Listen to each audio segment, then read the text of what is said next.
Starting live. All right, Joseph, the floor is yours. Hang on. For a Okay. few seconds. Did you say 30 seconds? Alright, you're live. Okay. All right. So now we move on to Northeast Asia. And thank you, Jean and Michelle, and all the other organizers of this event. Through the good planning of World Beyond War, we are all learning about how our struggles for peace are intertwined. And yes, as Cora said, this event will allow us to show our connectedness. I totally agree about that. My name is Joseph SRTA. You can just remember four letters, SRTA. It kind of helps you to pronounce it, or you can say SRTIer, the anglicized version of my name. Um, I am the coordinator of the Japan chapter of World Beyond War, and I have been working for peace for about 25 years, and I have been with World Beyond War for almost a decade. Most of my work as an activist during this period has been opposing the construction of two new U.S. military bases in Okinawa. So I will talk more about that later. Um, but let's see, as for what we are going to cover for the Japan segment of Northeast Asia, which will be the first segment, the second segment will be from Korea. Um, we are going to show you a video from Gensui Kyo, which is the largest organization in Japan uh, working to abolish nuclear weapons. They have been active ever since, um, I don't know the exact year, but they have been active for most of the last 80 years. This year is the 80th anniversary of the war, as you know, the war that ended in 1945. And Gensui Kyo has done a lot of great work protecting, um, standing up for the rights of the survivors, called the Hibakusha in Japan. And they do a peace march every year. Recently, they stood up for Iran and for all of us to oppose a war with Iran, which could lead to a nuclear war. And um, uh, so they've done a lot of great work, and we're going to see a video from them first.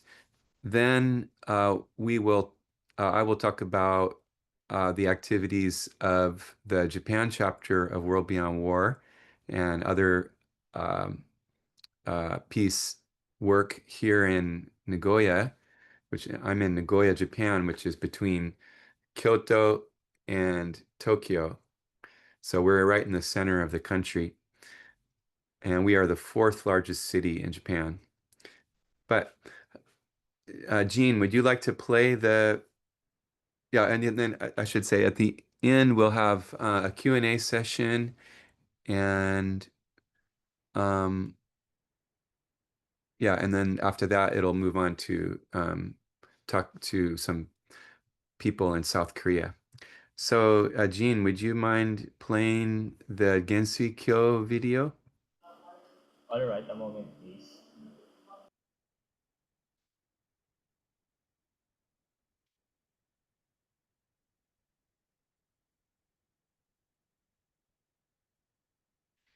Hello, friends.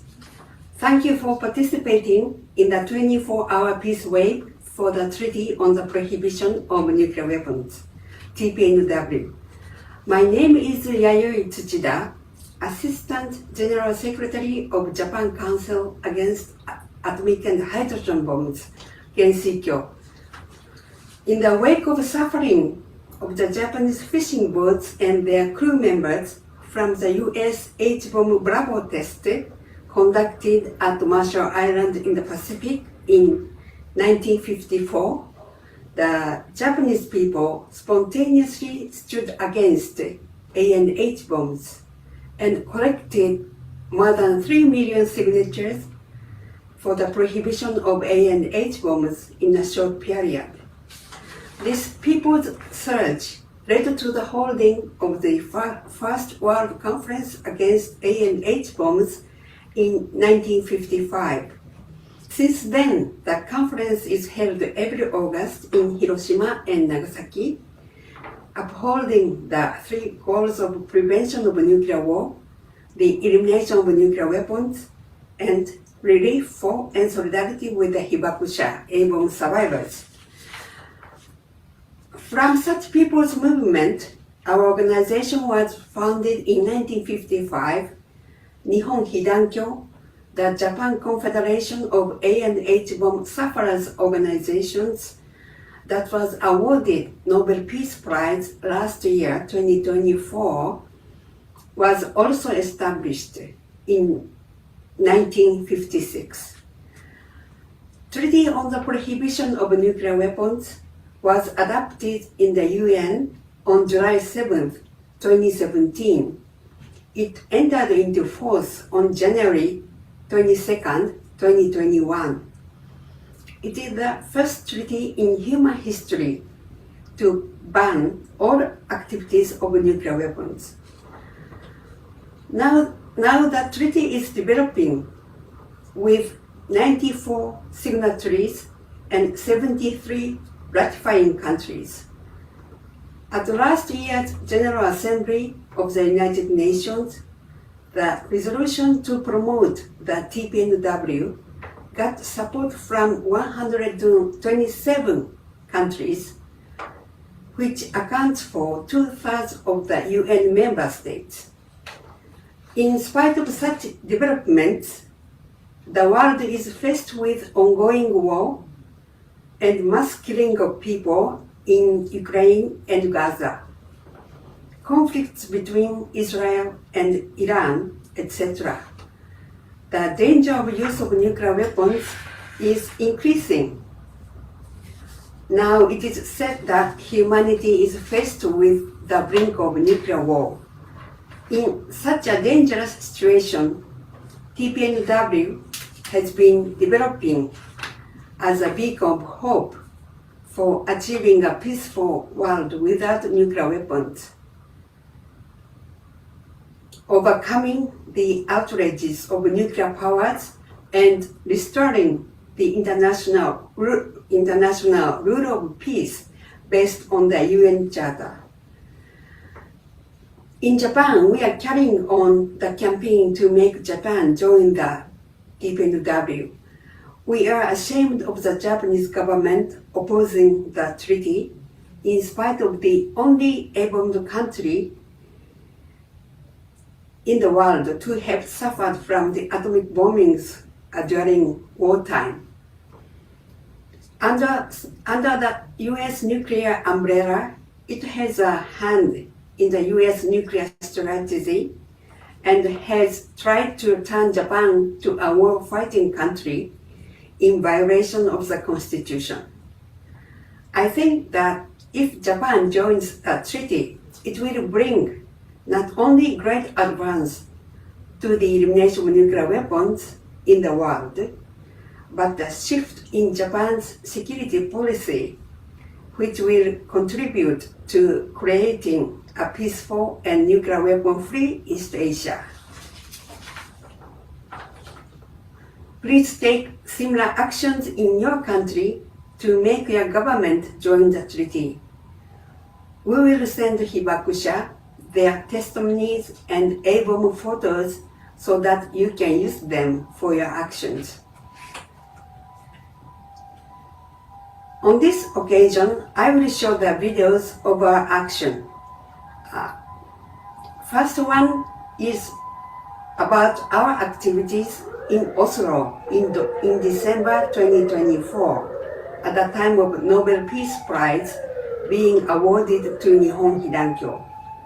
About 31 Hibakusha of the official delegation of Nihon Hidankyo, and in addition, about 50 Hibakusha and second and third generations of Hibakusha and the peace activists of Genshikyo went to Oslo to witness such historical event. The three representative directors of Nihon Hidankyo, Mr. Terumi Tanaka, Mr. Tomoyuki Mimaki, and Mr. Shigemitsu Tanaka represented Hidankyo. They brought with them the pictures of all Hibakusha that had died halfway through their struggle for compensation and the elimination of nuclear weapons. Please look at the video of them in Oslo. During the ceremony, we, together with the citizens of Oslo and other parts of the world, walked in the march, calling for no more Hiroshimas, no more Nagasaki's, and no more war, and no more Hibakusha.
そして核兵器も戦争もない世界の人間社会を求めて共に頑張りましょう。ありがとうございました。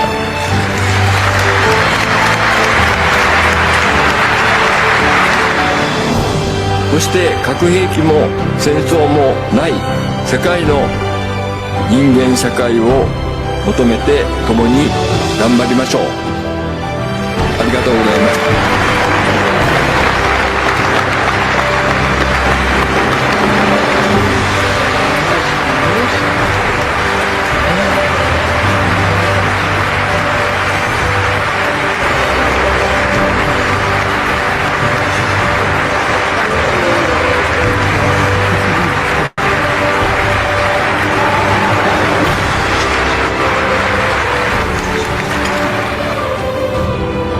どうも、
video is about our street action conducted in front of the U.S. Embassy in Tokyo to condemn the U.S. attack on Iran.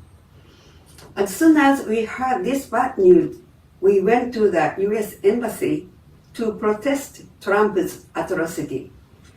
It is humiliating that the U.S. Embassy is protected by the Japanese police. We cannot go closer to the embassy.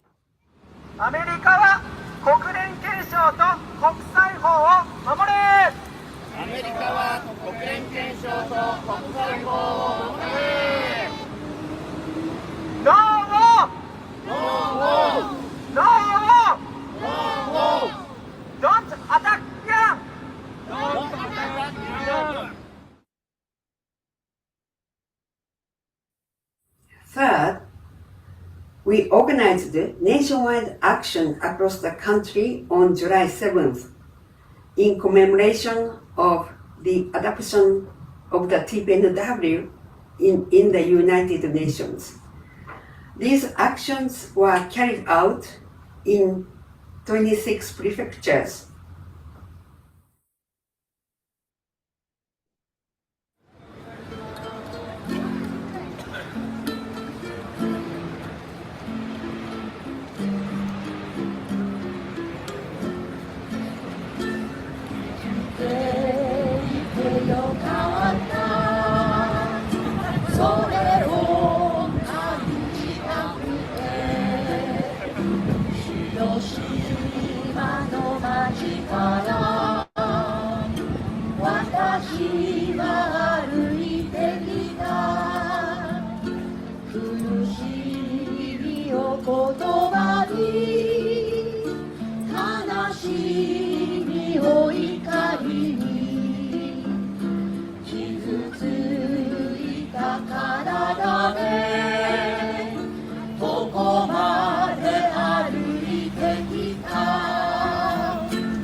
Next video is about National Peace March.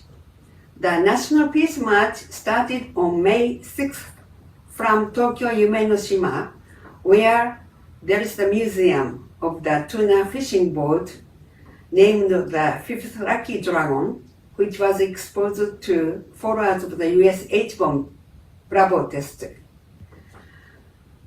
Calling for the elimination of nuclear weapons, it is going through all prefectures of Japan and will reach Hiroshima and Nagasaki on August the 4th. Usually 100,000 people walk in the march every year. Every year we have young overseas marchers from abroad. This year, several young people from the Philippines will walk.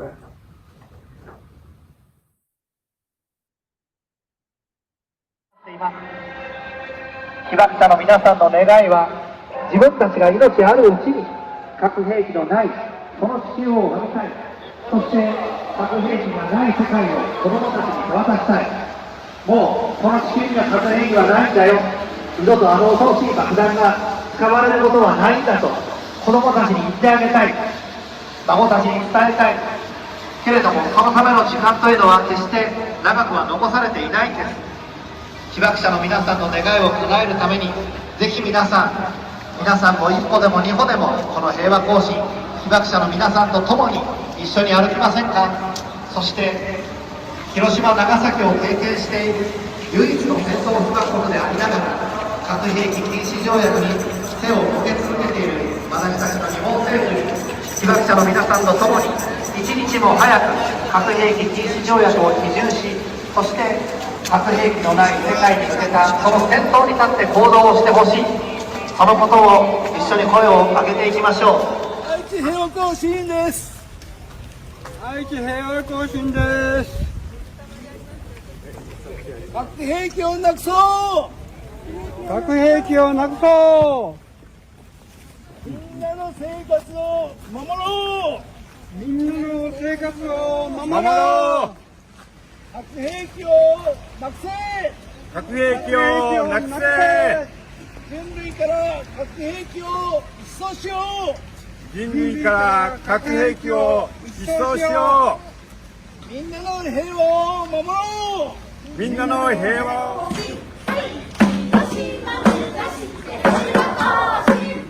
長崎目指して平和行進。はい。長崎目指して平和行進。一歩から始まる平和行進。はい。一歩から始まる平和行進。はい。それそれそれそれ平和行進。はい。それそれそれそれ平和行進。はい。元気出して元気出して平和行進。はい。元気出して元気出して平和行進。はい。核兵器いらない平和行進。戦闘準備と一体のものです。できる基地を攻撃能力に備え、先制攻撃開始あるなす東京で日本を準備をしています。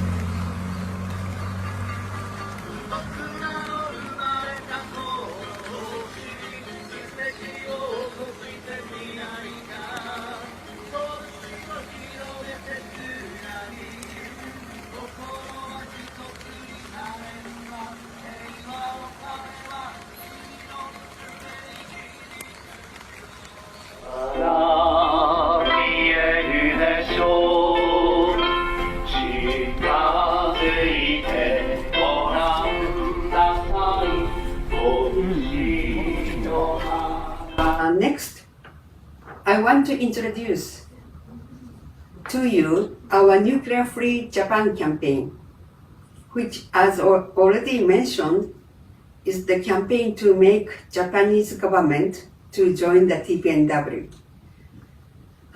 Three main actions of the campaign is to raise public awareness about the real damage of the atomic bombings of Hiroshima and Nagasaki through A-bomb photo exhibitions and testimonies of the Hibakusha. This activity is to raise public awareness about inhumanity of nuclear weapons and need to abolish them. Second pillar of action is to collect signatures from the public to urge the Japanese government to join the TPNW. So far, we have collected about 3 million signatures, and we have submitted these signatures to the Foreign Ministry of Japan. The last main activity is to work on local government to adopt resolutions or opinion notes to urge the Japanese government to join the treaty. The local governments which had adopted such resolutions exceeded 40% of all municipalities in Japan.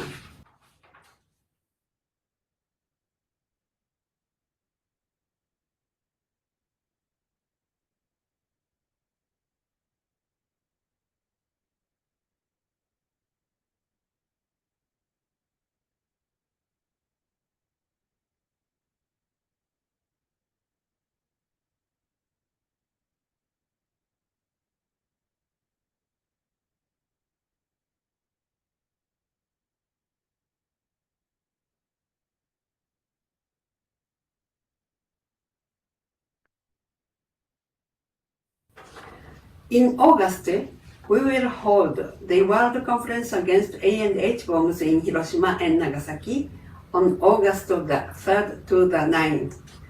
This year marks the 80th anniversary of the atomic bombings. The earnest desire of Hibakusha is to get nuclear weapons eliminated in their lifetime. We want to make this year's conference successful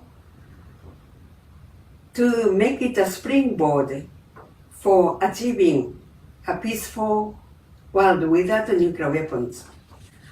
I will show you some clips of videos of last year's conference, including Hibakusha's testimony and its finale with many overseas delegates.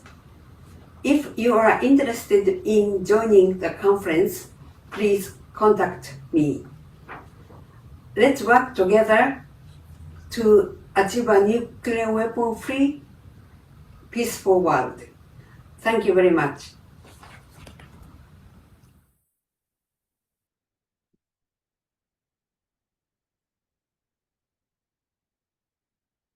私は広島県原爆被害者団体協議会理事長の佐久間邦彦と申します。私は1945年8月6日、生後9ヶ月の時、爆心地から西方3キロあります小井町で被爆しました。被爆時、自宅にいたのは母と私の2人だけでした。父は爆心地から南西 4km の職場で被爆し、祖母と姉2人は山口県田布施町に遠行疎開をしていたので無事でした。被爆時のことは1957年、昭和32年、原爆医療法が制定され、被爆者手帳の申請を綴るときに、母から被爆時の様子を聞きました。私の家族は6人、祖母と両親と姉2人、そして私です。被爆時自宅にいたのは私と母です。原爆が投下され、母は私を背負って自宅から避難する途中、黒い雨に遭いました。私は幼い頃から病弱で16歳頃までよく病院へ通っていました。どうぞ。We shall overcome. We shall overcome. 海外代表の皆さんありがとうございました。overcome someday. Oh, deep in my heart, I do believe we shall overcome. We shall overcome. One more time. We shall overcome. We shall overcome. We shall overcome. We shall overcome someday. Oh, deep in my heart, I do believe we shall overcome. We shall overcome someday.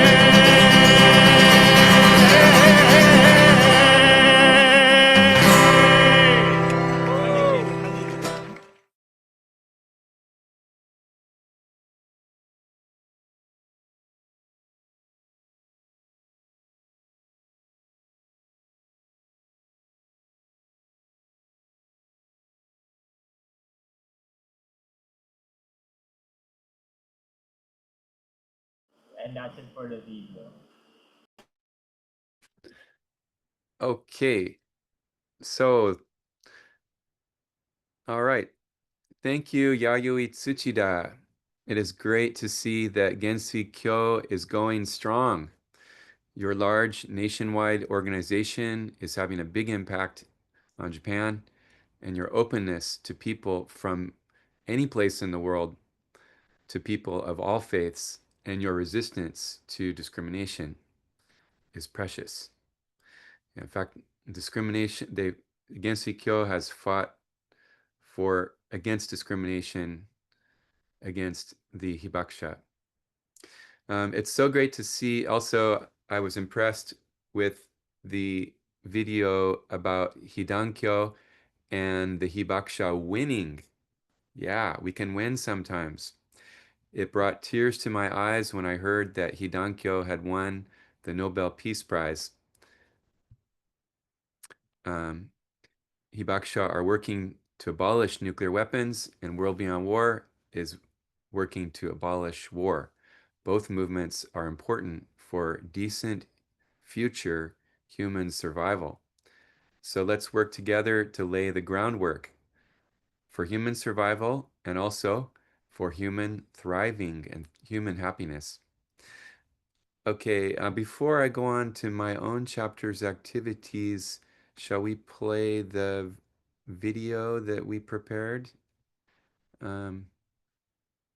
Jean? All right, moment, please. Okay.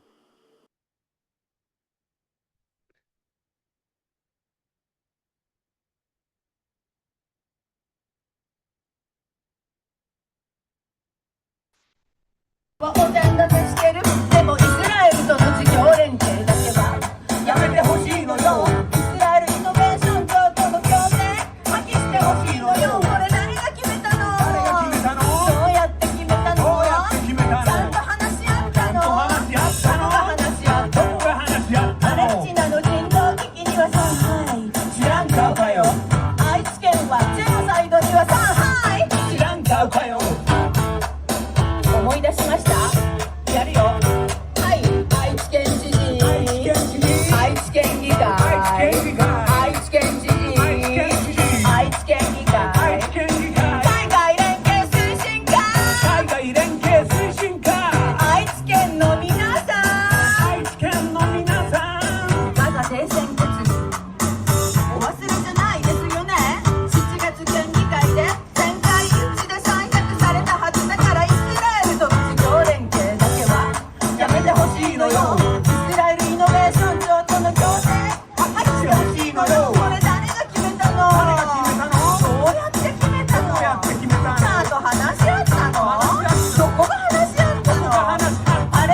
Okay. So you're gonna give me a little time between each segment. Good. Yeah, this group I thought is great. They've got a lot of really exciting material, and they've been just appearing on the streets regularly. And yeah, they're really inspiring people, young people, to stand up for the rights of Palestinians, which, as you know, is also directly related to the nuclear war, the issue of nuclear war, because Israel is a nuclear power, and we don't want to get into, we don't want nuclear powers to fight against each other. Okay, Jean, let's see, the next one is what?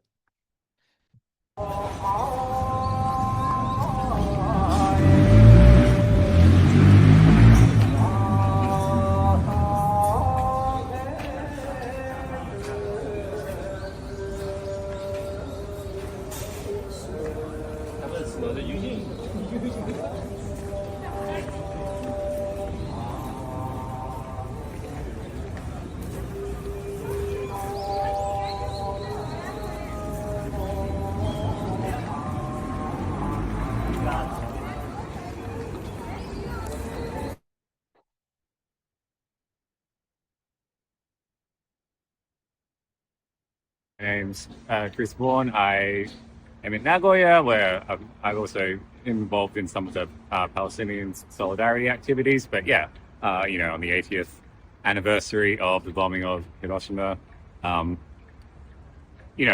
think there's the image of Japan as being generally a very anti-nuclear country, and indeed many of the people are heavily involved in the campaign to abolish nuclear weapons. There's a general anti-war sentiment, but unfortunately, the government, through its very strong connections with America, through its U.S. bases, through its military ties, it does not actually meet the needs of what Japan actually wants in terms of being involved in proper nuclear proliferation, and in particular through its connections with the U.S.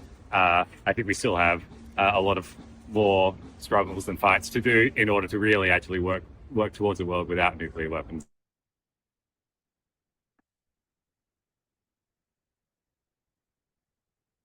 Thank you, Jean. So, as you can see, that it was kind of hard to see in this video, which I took, but the women who are dressed as Muslims, because they are Muslims, they were carrying these white bundles, and there was red paint on them, symbolizing the babies who've died in Gaza, and the babies who've been killed by Israel in Gaza. And so we were walking, we've been doing this recently, walking for about an hour through this very busy shopping area, and it's like parting the Red Sea. Everybody moves aside, and they're like, "Wow, what is this?" So it seems to be a pretty effective approach to consciousness raising about what's happening in Gaza.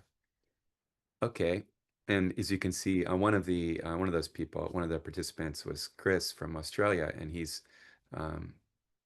I think he summarized, yeah, the problem in Japan. The majority of the population is very pro-peace. They've really defended the peace constitution, but unfortunately, the government keeps getting pushed farther and farther to the right, or farther and farther towards war.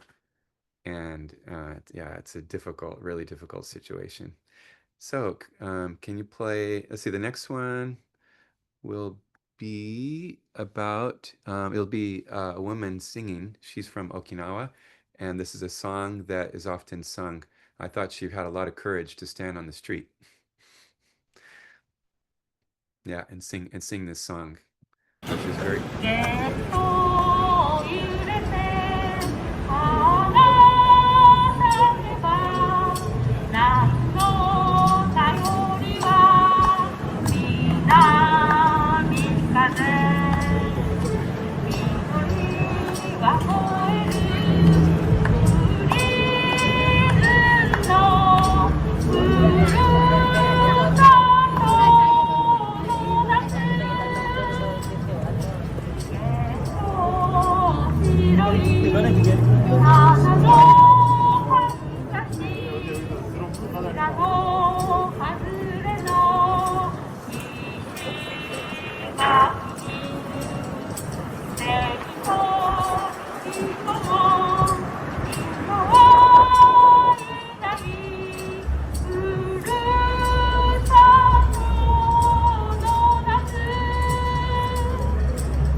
Okay, thank you. So that's a video is pretty self-explanatory. Jean, can you play the next one, the long speech? It's about a 5-minute speech from Kanbei-san, who used to be he filled in for me when I was not able to be the chapter coordinator for about half a year. So let's listen to his speech, which I think explains the situation in China, a situation about the chance of a war between China and the United States and how it could affect Okinawans, who are some of the most peace-loving people in the world.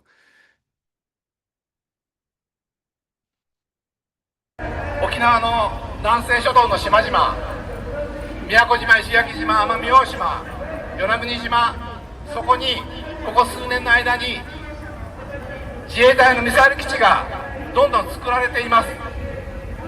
そのミサイル基地を作るときに自衛隊、防衛省は何と言ったかというと、島を守るためだと、島を守るために基地を置きますと、ね、基地を置いたら安心ですよと言ってミサイル基地を作りました。ところが基地ができると今度は攻撃されるかもしれないと、ミサイル基地だからね、攻撃されるか、ミサイルで攻撃されるかもしれない。だから避難訓練をしましょうって言い出したんですね。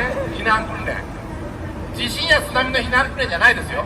ミサイル攻撃の避難訓練をすでに与那国や石垣やそして那覇でもやっています。なんでそういう訓練をしなきゃいけないんだ。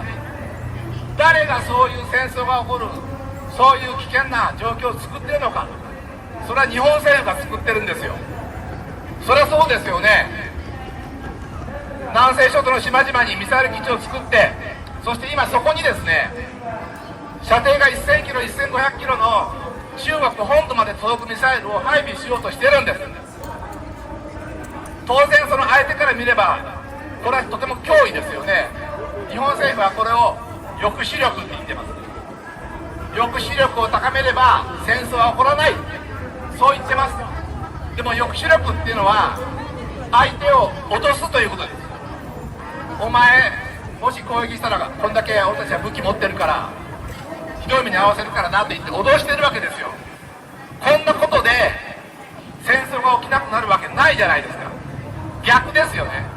今日本とアメリカは毎年ですね、合同軍事訓練をやっています。しかも1年間に何回もやっています。1回の訓練に何万人もの自衛隊、アメリカ兵が参加しています。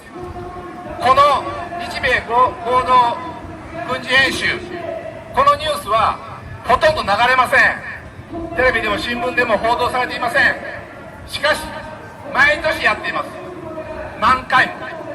これですね、例えば中国の人たちはどう思いますかね。自分のところの近くで大規模な軍事訓練をやる、しょっちゅうやっている。これはちょっと危ないんじゃないかと思うに決まってるじゃないですか。そしてたまに中国がですね、台湾のいろんなそういう独立っぽい言動に対して演習しますよね、大規模演習を。それはね、ちゃんと日本のマスコミは伝えるんですよ。中国がこんなすごい演習をしていると、危ないんだと、そう言ってね、そういうニュースを流しています。日本とアメリカが演習してあるニュースは流していないんです。これはね、結局日本、私たち日本に住む人たちにとって中国は危ないんだと、そういうメッセージを与えて、意図的に与えて、でも実はそうじゃないんです。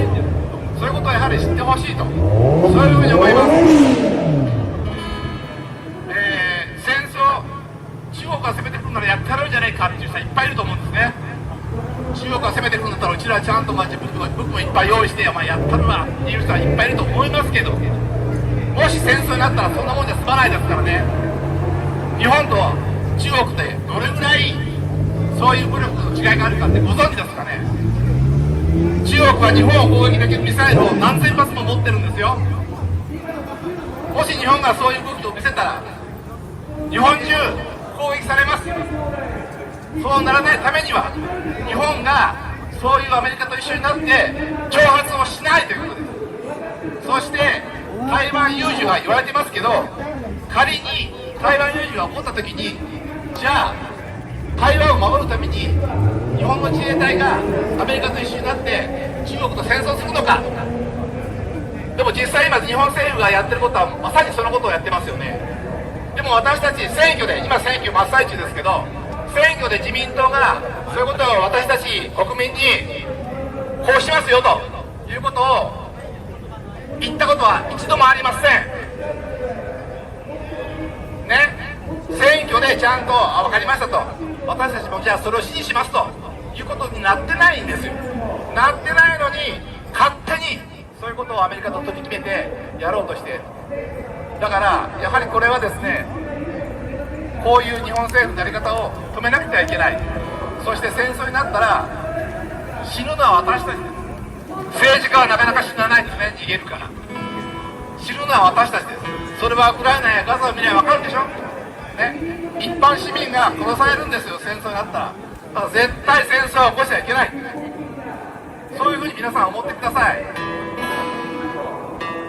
命は一つ、人生は一回だから、命を捨てないようにね。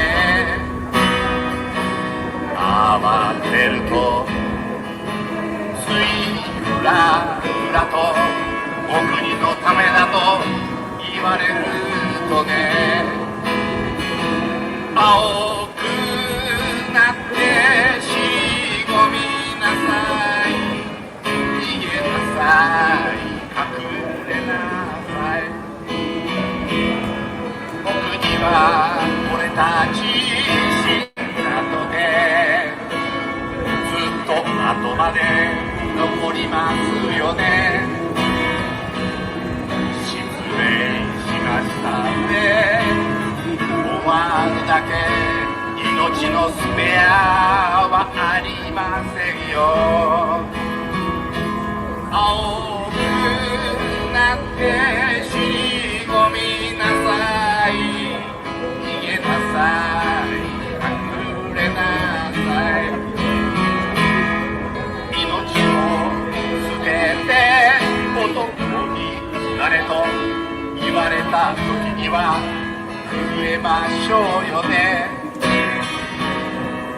うよ、私は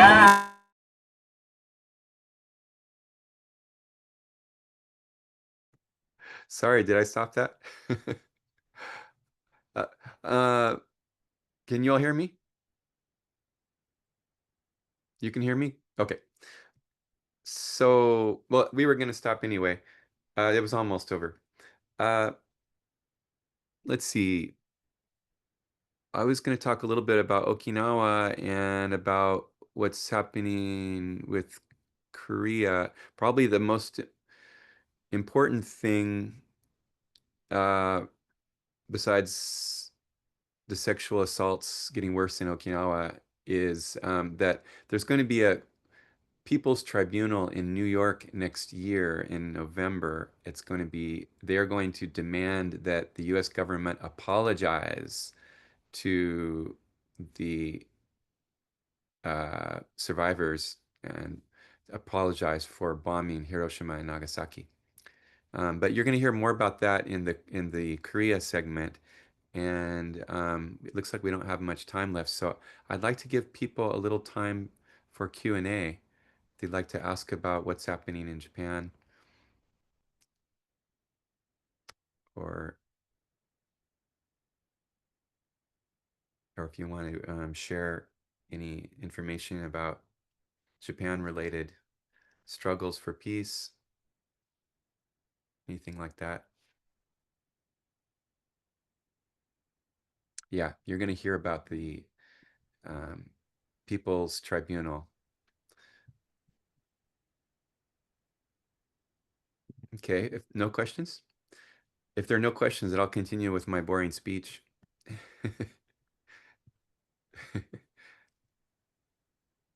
Okay, I don't see any questions. I don't know how to, oh, I see, there's a person. Okay, Norbert? Yes. Yes. Hello. Very, very briefly, thank you for this great segment. I just posted some links regarding Better World info in the chat. We are very interested in connecting with you guys in Japan and around for collaboration. So that's all I wanted to say, and thank you. Okay. Thank you, Norbert. Betterworld.info. Okay, can you put your email address in the chat? Yeah, it's Mine on the is website, of course, as well, but I will. great. And my email address is japan@worldbeyondwar.org. Can you type that too? Real simple. Japan. Okay. At I don't know if it has to be in all lowercase. WorldBeyondWar.org. Okay. Any other questions? I have a boring speech that I can give.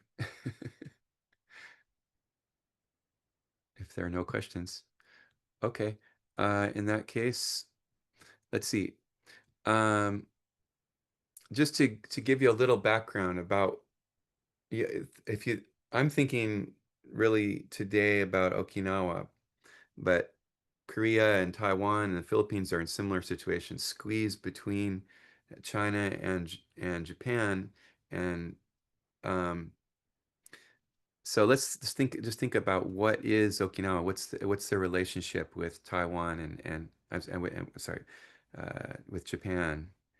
In 1879, the Empire of Japan annexed Okinawa. In 1894, they attacked China and stole Taiwan. That was the first Sino-Japanese War. In 1904, they attacked Russia and took control of Korea. In 1905, they signed a secret Taft-Katsura Agreement, which said that Japan would not stop the U.S. from controlling the Philippines, and the U.S. would not stop Japan from controlling Korea. So uh, America was cooperating already at that point with the Empire of Japan. And I think the Korean people should be very aware of that. Of course, they probably are. They know their history better than, of course, they know the history of the Empire of Japan far better than people in this country do, or of course, the Americans. In 1910, the Empire of Japan annexed the Korean Peninsula. And in the post-war period, Koreans and Okinawans were supposed to be liberated, but they were dominated and they were used by the United States. Neither country, I think neither South Korea nor Japan are truly sovereign states, unlike North Korea. No matter whatever you might say about the government of North Korea and how democratic it is, you have to admit that they are sovereign. They don't have any U.S. military bases on their, and they don't have any foreign military bases on their land.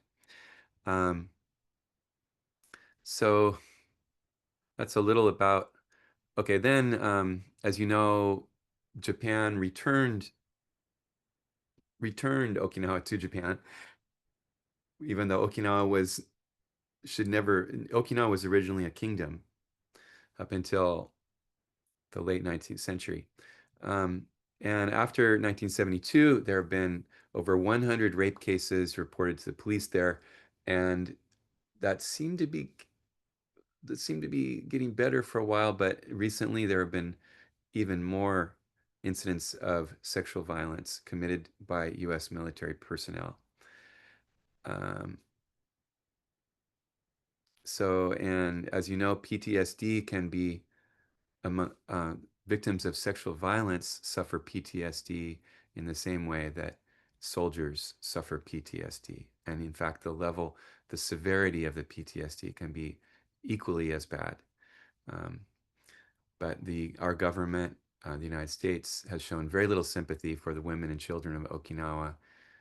And the only reason why they don't have free reign is because the people of Okinawa stand up. They are peace-loving people, and they have a very strong peace movement. They're also trying to defend the coral reefs, which will probably be the first, what do you call it? An ecosystem, an entire ecosystem that goes extinct on our planet. But the people of Okinawa are fighting very hard to protect the coral reefs. The habitat of the dugong, which is a marine mammal, is very important to them because the dugong are they're an important part of their cultural heritage. So let's see. Joseph, I think before we move on to Korea, I think we have one question in the chat box. If you would like to address that before we pass the wave to Korea. Okay. Where's the question? The question from Miss DJ from Stop the War Coalition. What is the general sentiment of the public and politician about the issue of nuclear weapons and military bases of the US? Good question. Most of slightly more than half of the population is in favor of maintaining the peace constitution. And so the peace constitution, if you're going to maintain the peace constitution, then you've got to reject the militarization of Japan and the military bases of the United States, just like the military bases of the so-called self-defense forces are they contradict the peace clause. It's called Article 9 in the Constitution of Japan. So, and most people are in favor of defending that Article 9. On the other hand, people are very afraid of China and North Korea and even Russia. And so a lot of people, I think the sentiment in Japan is, if anything, to be honest, it's going in the direction of more and greater acceptance that Japan is going to have a regular military. Japan is going to, in fact, one of the speeches I wanted to play, Chinen, the woman, the Okinawan woman, she, in her speech, she talked about that.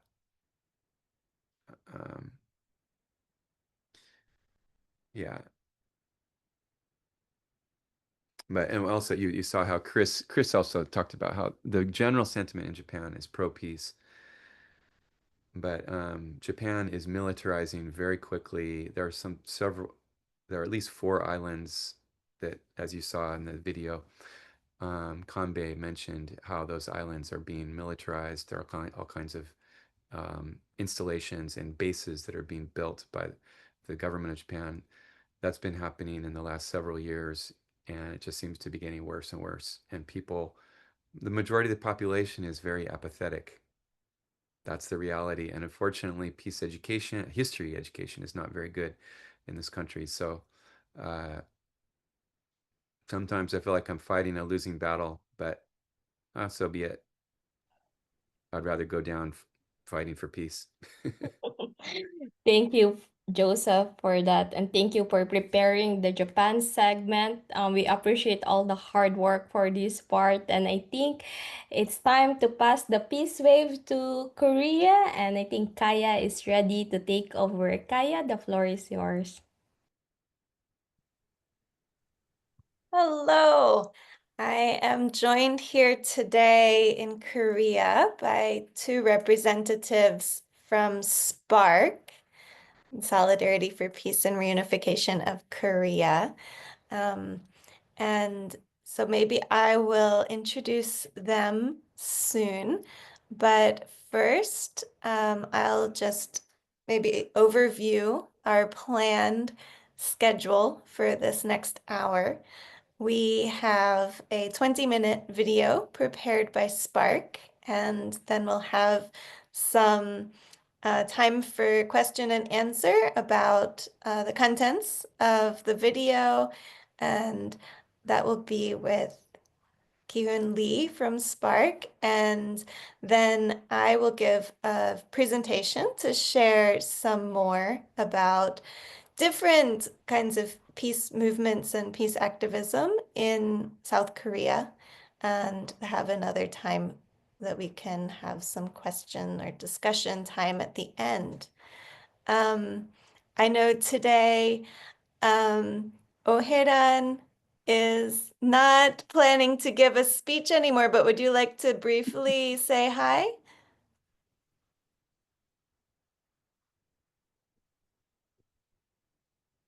Hello, everyone. This is Herano. I am Executive Director of SPARC, Solidarity and Reunification of Korea. Thank you for joining us today and for helping to prepare for this segment of the Peace Wave. So we'll have more time for questions and answer together with Ki-hoon after seeing a 20-minute video. I think Jean maybe has that ready to share. Shall we play it now? Yes, please. Thank you. Okay, give a moment. A few moments.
From 1910 to 1945, Japan illegally colonized Korea, usurping its sovereignty and forcibly mobilizing approximately 800,000 Koreans to Japan. In 1945, the United States dropped A-bombs in Hiroshima and Nagasaki. As a result, approximately 70,000 to 100,000 Koreans were exposed to radiation, and about 50,000 of them died. Many of the victims were conscripted laborers who had been forcibly mobilized by the Japanese Empire. Without receiving proper medical treatment, Korean A-bomb survivors were forced to return to their homeland early under the US-led General Headquarters or GHQ's repatriation policy of Koreans from Japan. However, they faced neglect from the South Korean government, social coldness, and poverty. Korean A-bomb victims are those who have borne the cross of the nuclear age, enduring the triple suffering of Japan's forced mobilization, the US atomic bombings, and neglect by the South Korean government. Following the conclusion of the Treaty on Basic Relations between Japan and the Republic of Korea in 1965, survivors established the Korea Atomic Bomb Victims Association in 1967 and began to speak out. On November 4, 1967, approximately 20 Korean victims protested in front of the Japanese embassy, holding a banner that read, "Demand reparation for my body." On August 6, 1971, approximately 10 Korean victims protested in front of the US Embassy in Seoul, shouting the US government should provide reparations to Korean A-bomb victims.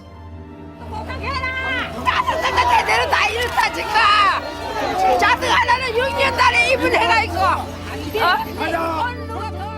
On June 11, 1990, Lee Meng-hee, a A-bomb victim, attempted suicide by ingesting poison in front of the Japanese embassy. Inspired by this incident, Kim Hak-soon publicly disclosed on August 14, 1991, that she had been a victim of sexual slavery by the Japanese military, thereby bringing global attention of the issue of comfort woman. 이번 제국주의 침략 전쟁에 의해 지금 이 시간까지도 그 광기의 역사가 한국 원복 이생 환우들의 몸과 마음을 관통하고 있는 현실에 인식해야 한다고 생각합니다. On March 22, 2002, Kim Hyung-nul, a second-generation A-bomb survivor, held a press conference that brought the issues faced by second-generation A-bomb survivors to public attention. On April 22, 2015, Solidarity for Peace and Reunification of Korea, or SPARC, and People's Solidarity for Participatory Democracy, PSPD, visited the U.S. Department of State and demanded accountability for the atomic bombings of Hiroshima and Nagasaki. However, the U.S. refused to acknowledge the demand. On May 1, 2015, victims Shin Jin-tae and Kim Bong-dae, the father of Kim Hyung-nul, raised the issue of Korean A-bomb victims at the United Nations for the first time and called for the accountability from the U.S. for the original sin of conducting the bombings. 우리나라는 미국이 변하기 전에 하루라도 속히 피해자에 대한 사죄를 요구합니다. On the day President Obama visited Japan in May 2016, Korean A-bomb victims and their second-generation descendants also visited Hiroshima to demand acknowledgement of Korean A-bomb victims, as well as apologies and reparations from the U.S. During his visit to Japan on May 26, 2016, for the first time in history, President Obama acknowledged the existence of Korean victims by the U.S. atomic bombings, citing thousands of Koreans among the victims. On May 29, 2016, the National Assembly enacted a special law to support A-bomb victims, 71 years after the A-bombings. However, the law did not address support for second generation and other descendants. On June 28, 2019, upon the US President Trump's visit to South Korea, about 250 victims held a press conference and marched around the US Embassy. They called for accountability from the US for orchestrating the bombings and demanded an apology and reparations. On September 6, 2019, the Korean A-bomb victims decided to pursue a people's tribunal and entrusted SPARC with managing the related procedures.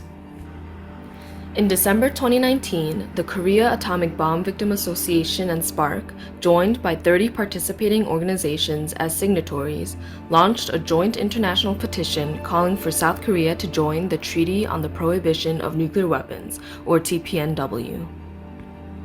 On June 7, 2023, the first international forum was held to prepare for the People's Tribunal, which established that the U.S. atomic bombings of Hiroshima and Nagasaki were illegal under the international laws as of 1945. In November 2023, 5 Korean A-bomb victims from both the first and second generations, including Lee and Korean civil society organizations such as SPARC, participated in the second Meeting of States Parties to the TPNW. They shared the voices of the Korean A-bomb victims and presented plans for the International People's Tribunal to hold the U.S. accountable for dropping atomic bombs on Hiroshima and Nagasaki. 제 나이는 원래 79입니다. 현재 생존에 있는 한국 생존자 실세는 약 1,800여 명 가운데 제가 제일 막내들입니다.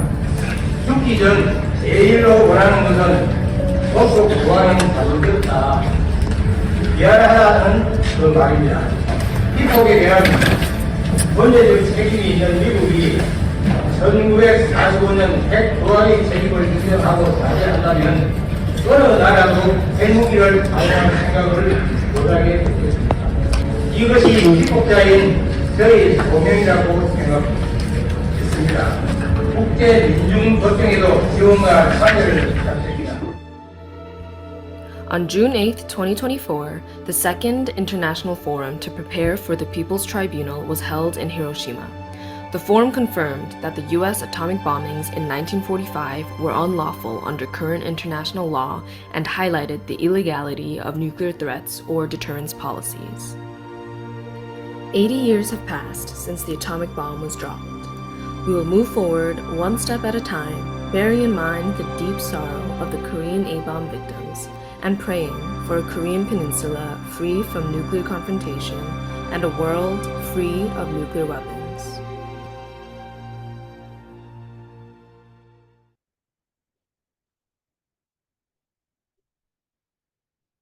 저는 한국 비폭 피해자 1세 박정순입니다.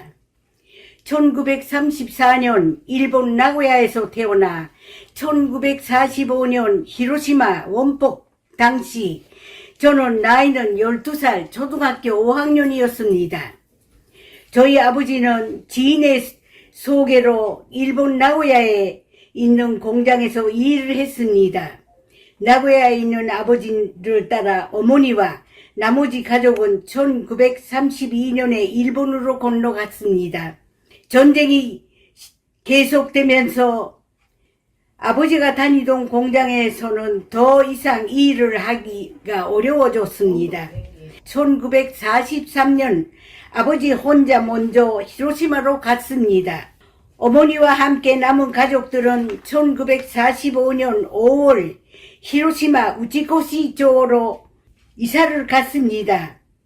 제가 간 그곳은 원자 폭탄 투하된 복심지에서 약 2km 떨어진 곳이었습니다.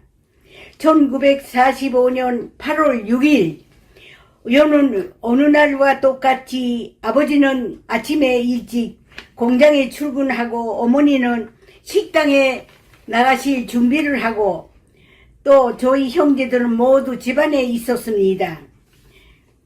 공습 경비가 울렸지만 항상 잦은 공습 때문에 예사로 여겼었습니다. 그런데 갑자기 번개불처럼 눈부신 빛이 이었습니다. 비추더니만은 바람이 불고 온 세상이 진동하듯 폭음이 엄청나게 나더니 집 전체가 흔들리면서 한순간에 무너져 버렸습니다. 무너져 내린 천장과 기둥은 우리 가족을 덮쳤습니다. 울부짖는 비명소리와 필사로 기어 나오려는 아수라장 속에서 어머니는 자식들을 하나씩 꺼내주셨습니다. 저는 무너진 기둥으로 인해서 뒤통수가 부딪혀 깨지면서 머리에서 피가 나왔습니다. 허리도 함께 다치면서 평생 지금까지 허리 통증이 이어지고 있습니다. 나중에 엑스레이를 찍어보니 허리뼈가 어긋났다는 진단이 내렸습니다. 무너진 집 밖으로 나오니 동네 사람들이 소리 지르며 울부짖고 있었습니다. 길에는 쓰러진 사람, 죽는 사람, 화상을 입고 피를 흘리는 사람들이 있었습니다. 모두가 어디로 달리고 있었습니다. 우리 역시도 겨우 수습을 해가 동네 사람들과 같이 대나무 밭으로 향해서 달려갔습니다. 그곳에는 피해를 입은 이웃들이 모두 모였습니다. 히로시마 전체가 멸망되었다고 생각했습니다.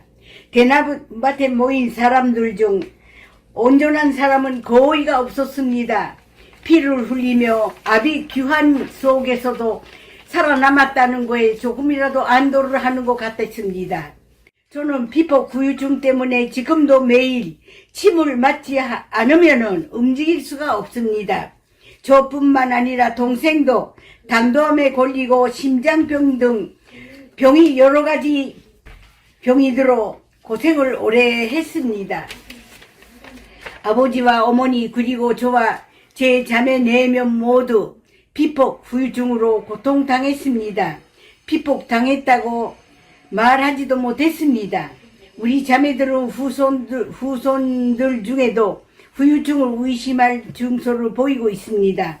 어머니는 통축을 겪으셨어도 자식들이 걱정할까봐 내색을 통 안 하시고 고생하시는 것이 너무 안타까웠습니다. 저는 그런 어머니를 보면서 죄스러워 병원에 한번 모시지 못했다는 것을 이제서야 한스러워 견딜 수가 없습니다. 정말 전쟁을 일으킨 일본이나 특히 히로시마와 나가사키에 원폭을 투하한 미국의 야만스러운 야욕이 한없이 원망스럽습니다. 미국의 원폭 투하 책임을 묻고 사죄를 받고 싶습니다. 더욱이 대량 살상의 무게 핵 피해를 당해본 저로서는 전 세계의 핵무기 금지를 부르짖고 아우성치고 싶습니다. 핵 경쟁의 끝은 곧 인류의 멸망입니다. 세계 평화를 갈망하며 우리 후손 대대로 핵무기 없는 평화로운 세상을 물려주는 것이 살아남은 원폭 피해자인 저로서는 저의 책무라고 생각합니다. 핵을 전쟁에 쓴다는 것은 그것은 불법이라고 낙인을 찍어야 됩니다. 미국이 사죄하고 배상을 해야만이 이 세상이 핵무기 없는 세상으로 변화가 된다는 거 명심하시고 미국의 책임을 꼭 묻고 부탁드립니다. 세계 평화를 위하여 미국이 사과하십시오. 보상하십시오.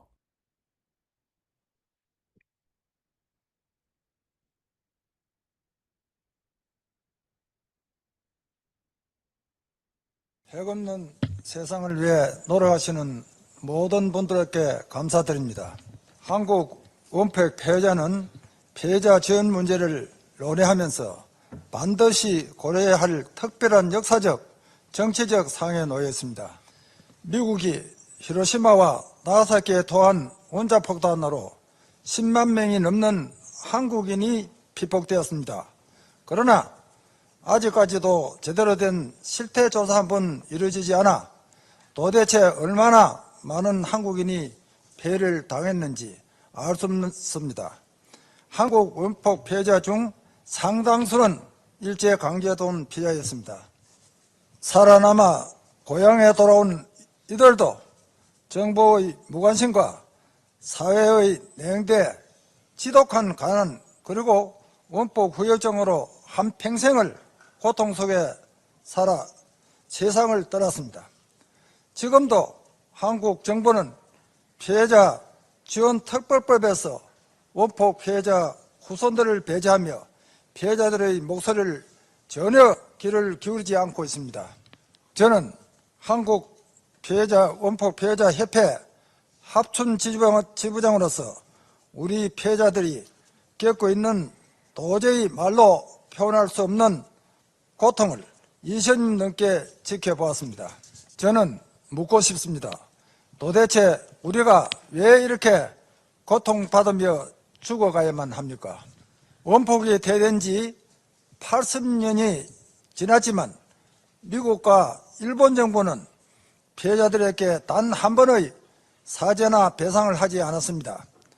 피해자는 있는데 책임자는 지는 가해자가 없다는 것은 도저히 있을 수 없는 일입니다. 저는 피를 토하는 심정으로 요구합니다. 한국, 미국, 일본 정부는 피해자 지원을 위한 국제 신탁기금에 참가하는 것은 물론 조속히 핵무기 기금 조약에 서명해야 됩니다.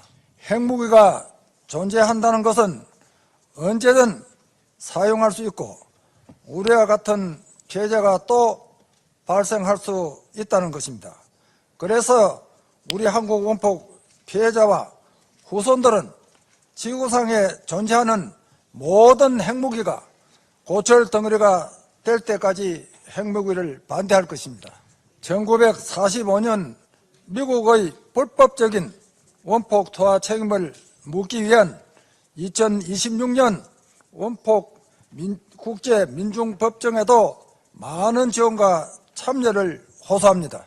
함께 핵무기는 없는 평화를 만들어 갑시다. 감사합니다.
우리는 한국 원폭 피해자를 기억합니다. 핵없는 한반도 세계를 원합니다. 원폭 국제민주법정에 함께합니다.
It's a pleasure to meet you all. I'm Ki-hoon from Spark. Thank you very much for giving us this valuable opportunity. If you have any questions about the video you just watched, please don't hesitate to ask. I will answer in Korean and Kare will kindly interpret for me.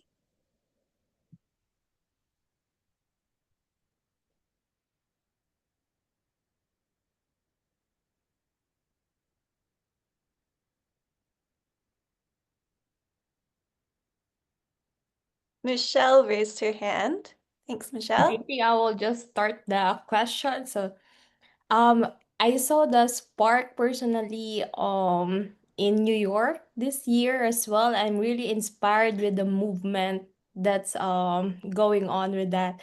And there's so many there's so many of young people involved in this movement like Kihon. I think I'm curious, Kihon, what makes you inspired to support the hibakusha, Korean hibakushas in their tribunal? What's your motivation for it, and what will be your message to the young people to support, or how can they support the tribunal like what you're doing right now? Wonder mine? 하래님, 그 질문 짧게만 저한테 질문도 요약하면 통역할까요, 짧게? 네. 네. 미셸은 그 평통사 하는 활동 뉴욕에서도 만나서 들은 적 있는데, 대단하다고 생각했고, 그리고 특히 어떻게 많은 젊은 사람들이 함께 하게 된 이유 물었어요. 기훈님, 에 참여한 이유, 그리고 많은 젊은 사람들 어떻게 함께 참여하게 됐는지 그 질문이었어요. 네. 그리고 사람들 어떻게 함께 할 수 있냐고도 두 번째 질문이었어요. 네. 한 문장씩 얘기하겠습니다. 네. 저는 고등학생 때 그 스파크 활동가가 저희 학교에 와서 평화 교육을 해줬습니다. So when I was in high school, Spark representatives came to my school for conducting peace education. 그때 한반도의 평화랑 통일 문제가 우리 한국 사회에 가장 중요한 문제구나 하는 것을 깨닫고 고등학교를 졸업한 직후부터 평통사 활동을 시작했습니다. At that time, they shared about how the peaceful reunification of the Korean Peninsula is a number one issue. And I realized that that would be a number one issue to be concerned about. So as soon as I graduated from high school, I joined as a member of Spark. 예, 스파크에는 저와 같은 청년 활동가들이 많이 있고요. 저희와 같이 이 한반도 평화통일 문제, 그리고 한국 원폭 피해자 문제, 그리고 피플스 트리뷰널 문제를 알리기 위해서 한국에 있는 고등학교, 대학교를 찾아가서 강의도 하는 그런 여러 가지 활동을 합니다.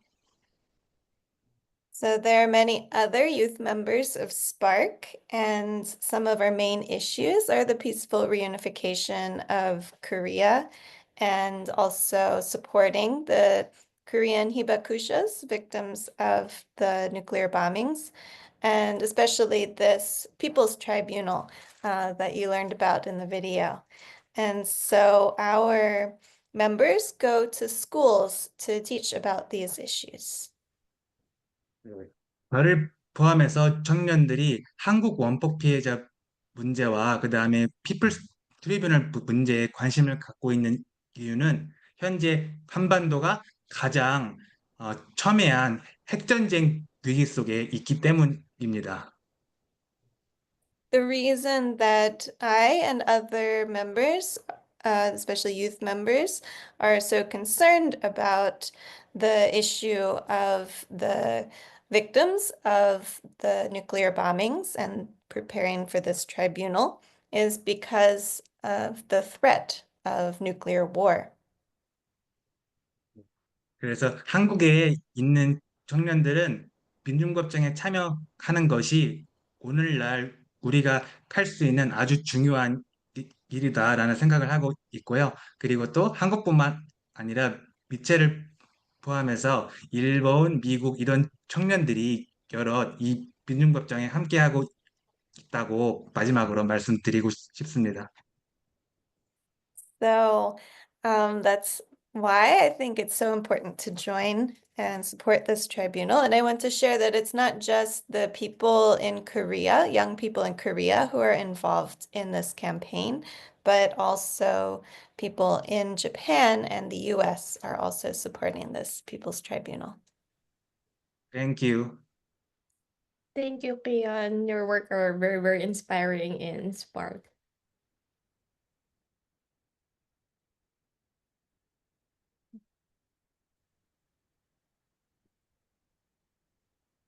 I see DJ has a question.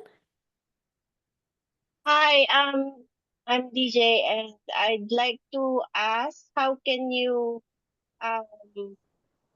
appeal for others who may want to do events that support your advocacy? How can they connect with you, and how they can get on board in relation to the ongoing tribunal? I mean, for the project of the tribunal. Thank you. 다시 질문 통역할까요? Okay. So, 어떻게 사람들이 시민법정이나 그런 지지하는 행사들 참여할 수 있는지, 그리고 어떻게 응원할 수 있는지, 어떻게 연락하면 좋은지 물었어요.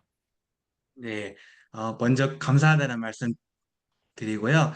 지금 채팅방에 조셉이 저희 민중법정 홈페이지 링크를 올렸습니다.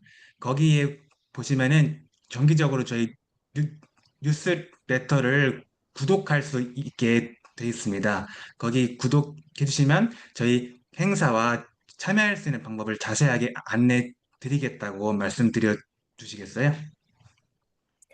So you can see in the chat that Joseph just shared again the campaign site, website, and email address. And if you go into the site, you can subscribe to receive news about the People's Tribunal. And you can also then hear about events that are happening that you can join. 네, 그리고 평통사와 민중법정 오거나이징 커미티가 지금 온라인 컨퍼런스를 준비하고 있고, 그 다음에 더 직접적으로는 내년 11월에 뉴욕에서 DJ님을 봤으면 좋겠다고 마지막으로 말씀드려 주시겠어요? So, especially two events that you should be aware of are an online conference that will be coming up soon. And also, maybe, hopefully, DJ, you can join the People's Tribunal when it happens next year in November in New York City. Thank you.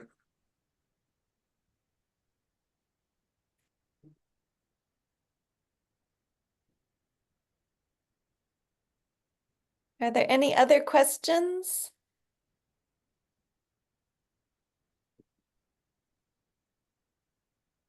없으면은 Joseph 제가 has the hand 조셉 raised.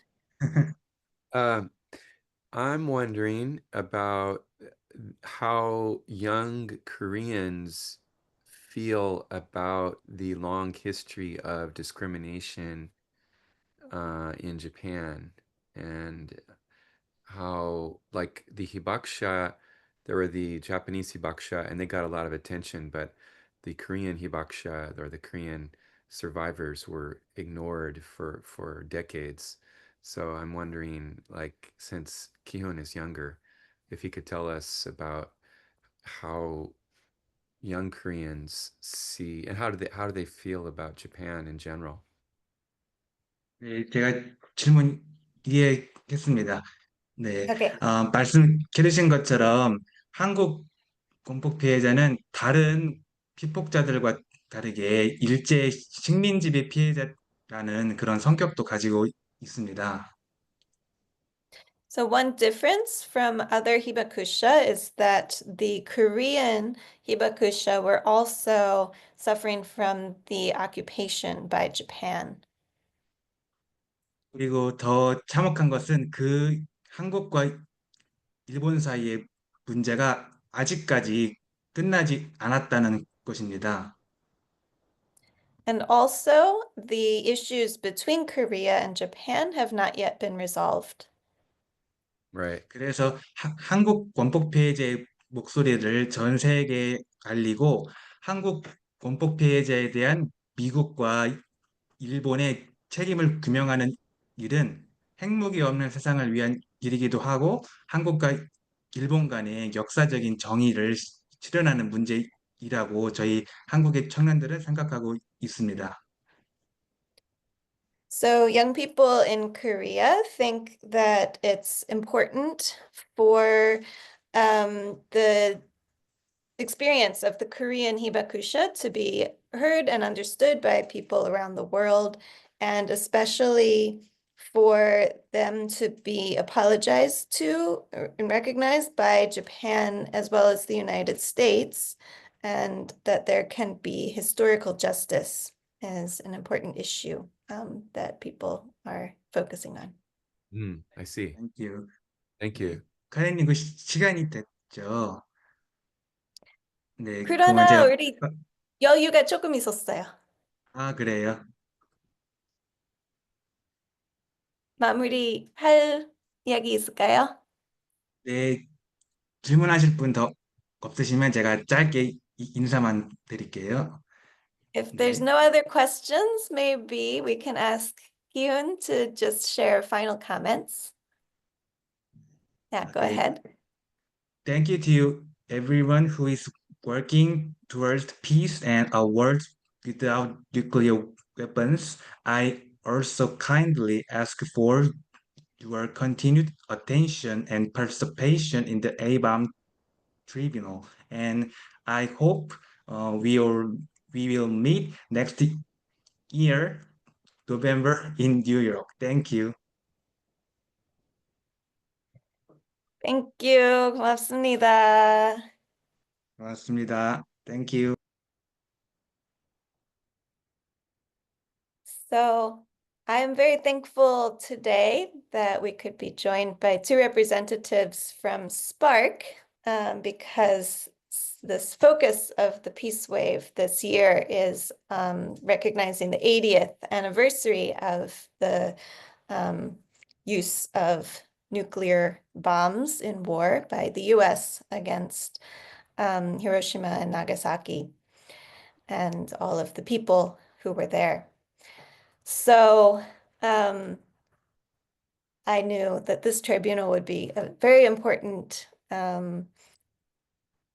way to understand the connection of Koreans to that history and the way that Korean people are continuing to pursue justice and work to make a world without nuclear weapons and war. Perhaps I should introduce myself briefly. I am American. I've been living in Korea for 12 years, and I would have liked to invite more people from peace movements in Korea to join today and give some more direct speeches and presentations, but I have not been feeling well and was not able to prepare as much as I had hoped to. But I have collected some photos and some important news from the peace movements in Korea over the past year. So I hope next year to involve more people who can share directly about the Korean experience in the Peace Wave. But I am hoping to at least share some of the stories as I have experienced and witnessed them here as part of the peace movement in Korea this last year. So I will share my presentation.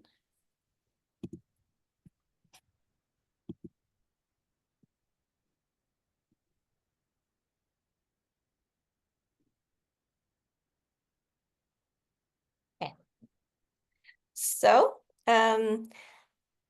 I can see here, maybe you can all see some maybe familiar image, especially the one on the top left.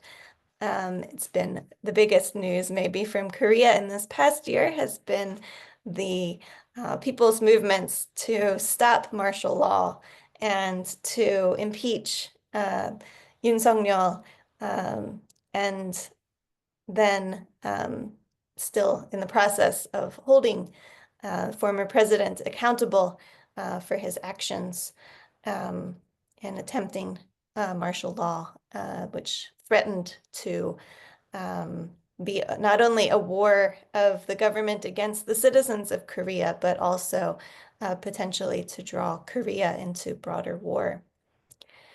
And I shared a photo on the top right, also just as yesterday, to show where I am. I'm part of a peace movement against the Jeju Navy base on Jeju Island, South Korea. It's a Korean base that is used by the United States visiting forces, as well as a way that South Korea is supporting many different war exercises and preparations for war, which threaten the peace of Northeast Asia.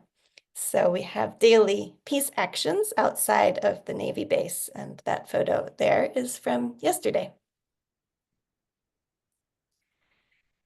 So as I mentioned, the Yoon Suk-yeol administration has now been impeached, but it was a big shock to all of us living in Korea and those following the news from around the world when Yoon Suk-yeol declared martial law on December 3rd of last year.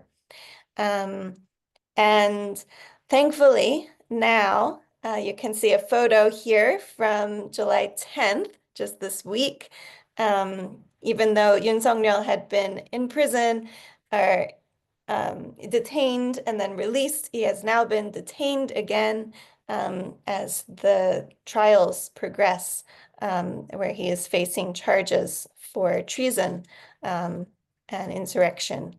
And so I hope that everyone will continue to follow the news of what is happening with that trial.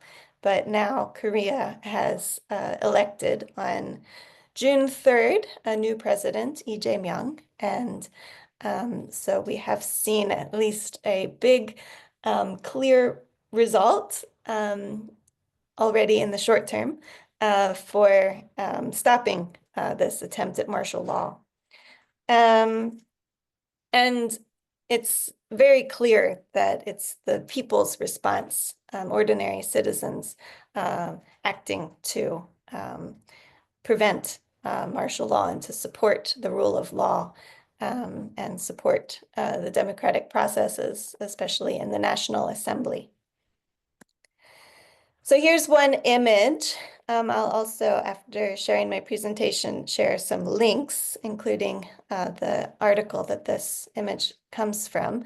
But this is one image of ordinary citizens trying to stop martial law vehicles and help their lawmakers to go into the National Assembly building in order to stop the martial law through the night of December 3rd into the early morning of December 4th. This is a photo from the rallies that we had every week. Also on Jeju Island, there were rallies across Korea. The biggest numbers were in Seoul, of course, but even here in Jeju Island, we had regular rallies with many people coming out into the streets to oppose martial law and to call for accountability. And one of the banners that we made, the peace movement on Jeju Island, said, "To prevent insurrection, start by building peace." So this was an important way to connect our peace movement to this problem of martial law. But I think many people may already be aware that the martial law declaration was preceded by attempts by Yoon Suk-yeol to try to instigate war with North Korea. And the threat of war is not only a threat if there was a war to break out, that threat of war is also a threat to democratic processes in Korea and around the world. And so we could see that the danger of war breaking out is also a danger for democracy in Korea. One recent news item. Can everybody see the text on the side? I may try to move my own video of myself because it's blocking it for me. The news story you see here, March 6th, there was a joint practice between South Korea and US military exercises, and it was a Korean Air Force mistake that they accidentally dropped 8 bombs on a civilian village. Thankfully, no one was killed, but 29 civilians and 14 soldiers were injured. And it's just another example of the danger of preparing for war is also having effects now, just because of these practices.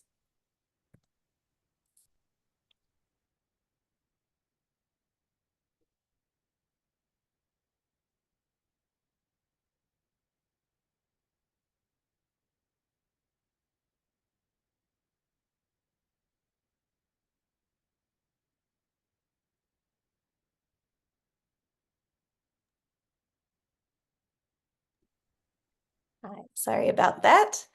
So just yesterday, there was a joint exercise between South Korea, the US, and Japan, and there were B-52H bombers, which are nuclear capable, which were involved. And this took place in the skies just south of Jeju Island. And these kind of drills are increasing more frequently, and more integration of potential nuclear war preparations. And so that's a big concern, that there are renewed preparations for nuclear war in this area.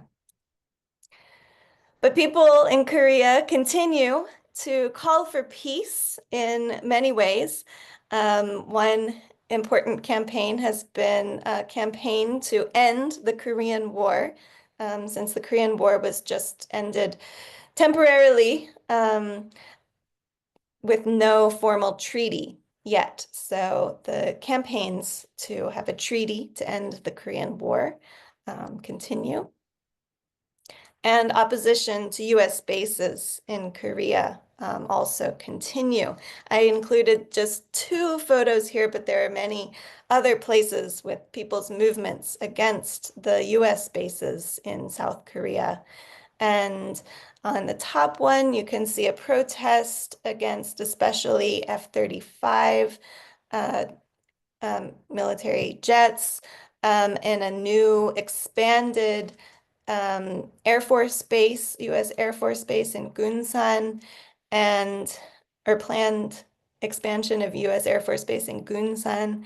And then there's a photo from a peace march in Pyeongtaek, which has the largest overseas US military base. And you can see people from Women Cross DMZ who are visiting there this year, on the 10th anniversary of their march or campaign, when they met with people in North Korea directly and then crossed over the DMZ into the south, calling for peace in Korea by a more direct contact and bringing a lot of awareness to the continued division of Korea and the US role in that. So they were protesting outside of the biggest overseas US base, which is in Pyeongtaek, Korea, just this past May.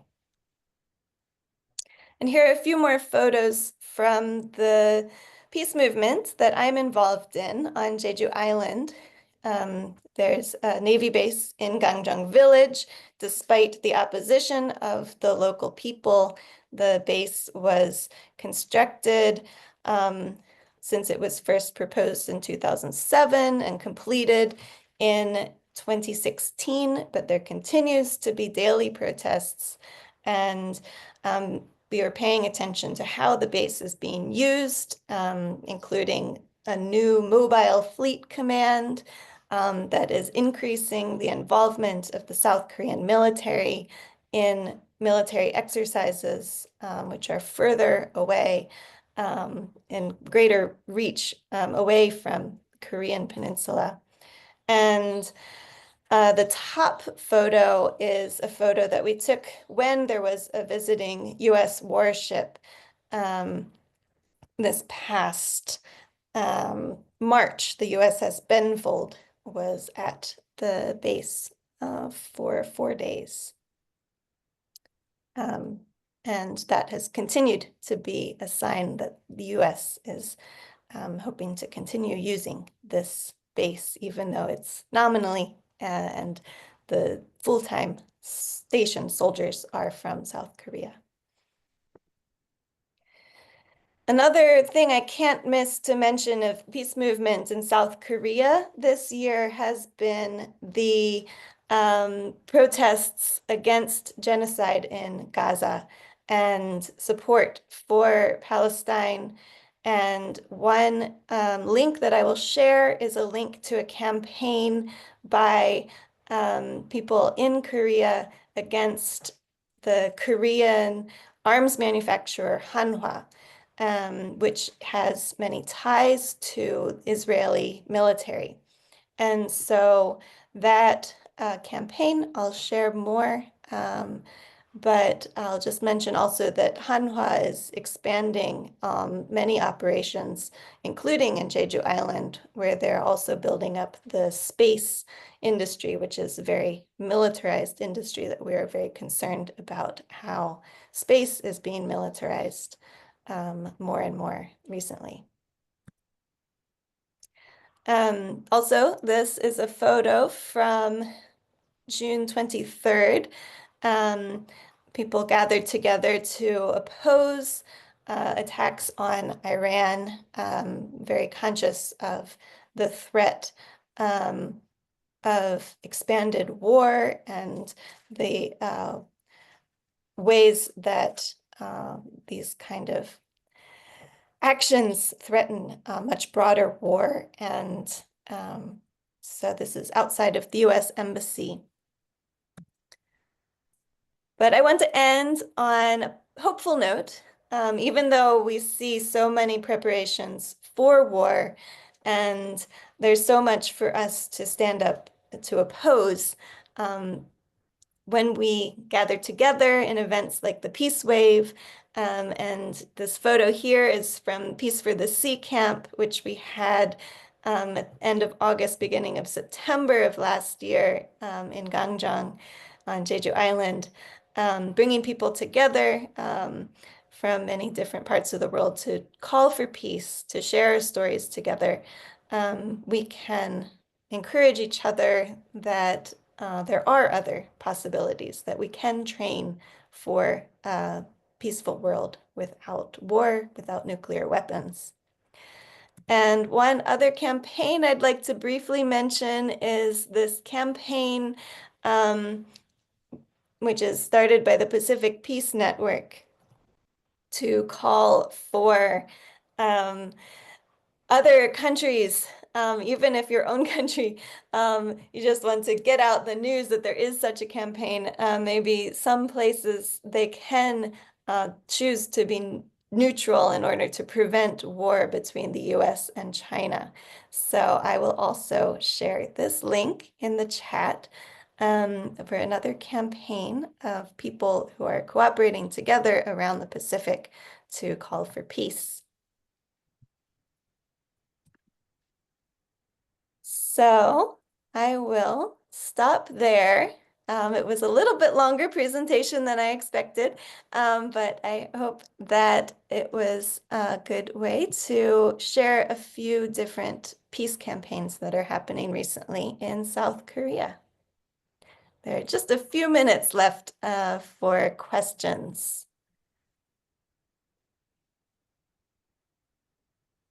I see and request for staying in touch.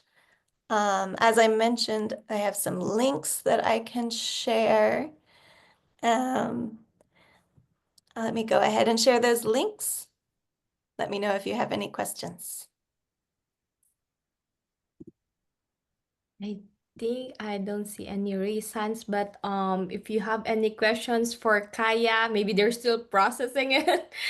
Please send us the questions and we'll also send it to Kaya afterwards. Or if you also have questions for Joseph regarding the part 3 Northeastern Asia, just send us a message in IPV and we will share it with Kaya and Joseph, or just comment it for those who are watching us live via social media. You can share it with us. So I think we have one question from Miss DJ before we end. Miss DJ?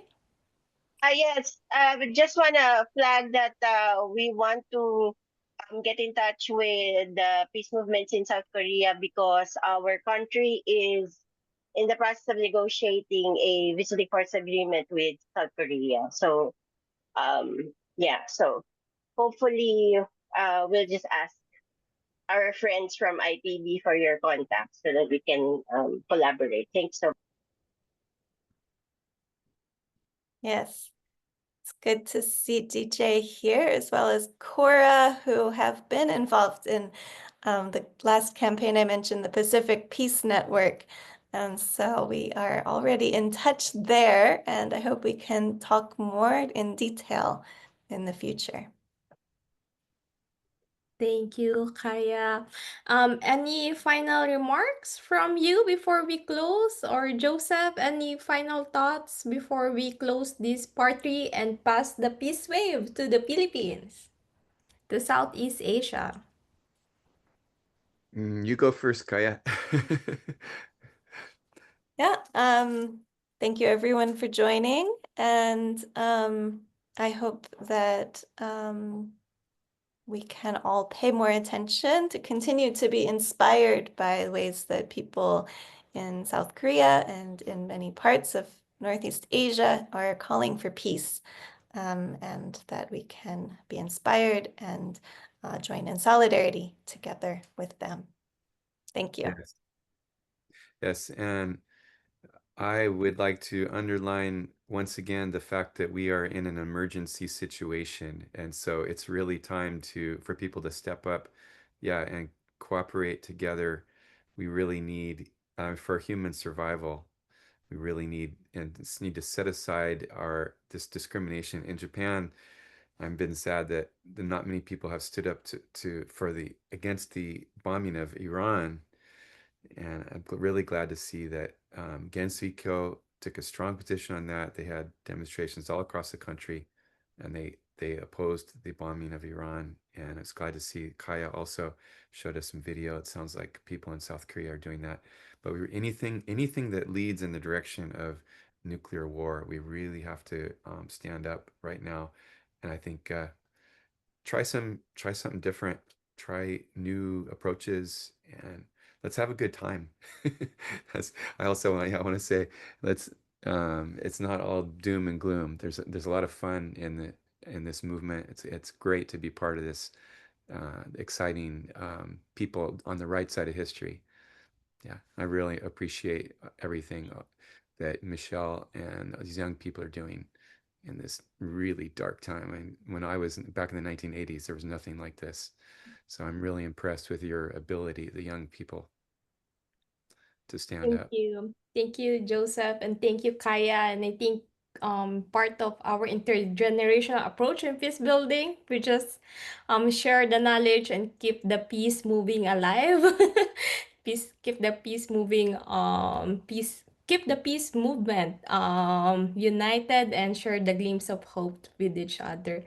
So I think our next wave is ready and set. So I'd like to thank again Kaya, Joseph, and Spark, hi Rano and Kion for being with us today. So we're gonna move to our next peace wave. So we have to start the next wave. So gonna pass the peace wave to Southeast Asia. So just to end this, gonna stop the recording and stop the streaming, and gonna start again for the part 4.